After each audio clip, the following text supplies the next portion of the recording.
Introducing the all-new Corolla.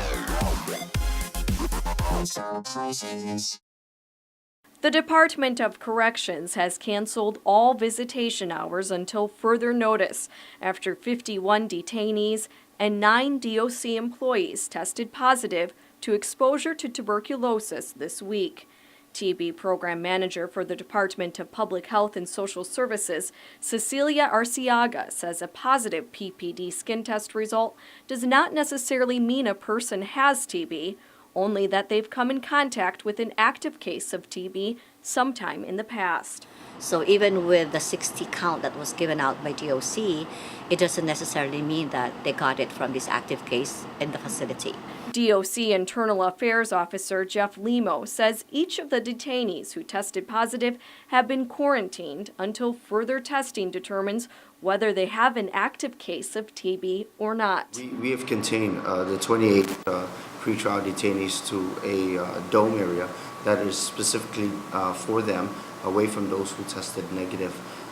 The other 23 inmates that are sentenced have their own cubicle that they're assigned to. X-rays have already cleared 2 of the DOC employees who tested positive, but Limo says the other 7 are not allowed to return to work until a doctor determines that they do not have active TB.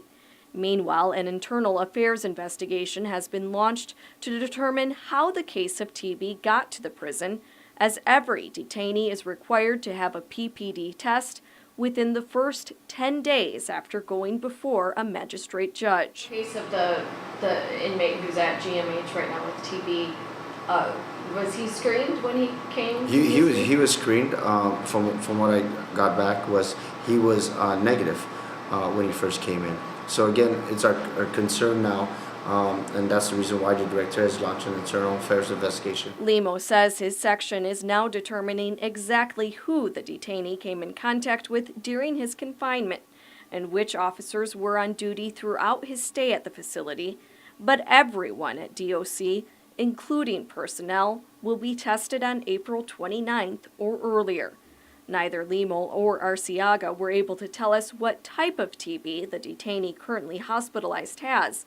As Arciaga explains, it's too early to know, but she says there have been cases of multi-drug resistant TB on Guam before. Now, we've had cases of MDR TB on Guam. I think the last case we'd had was about 2 years ago. The patient was on treatment for a whole 18 months.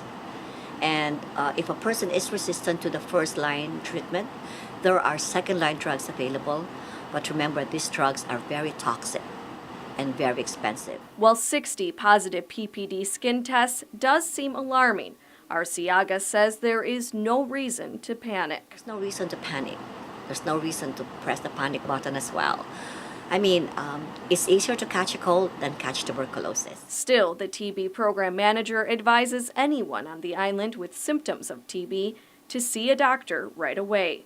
Symptoms include a low-grade fever, a cough of more than 2 to 3 weeks, weight loss, and loss of appetite. Betsy Brown, PNC News.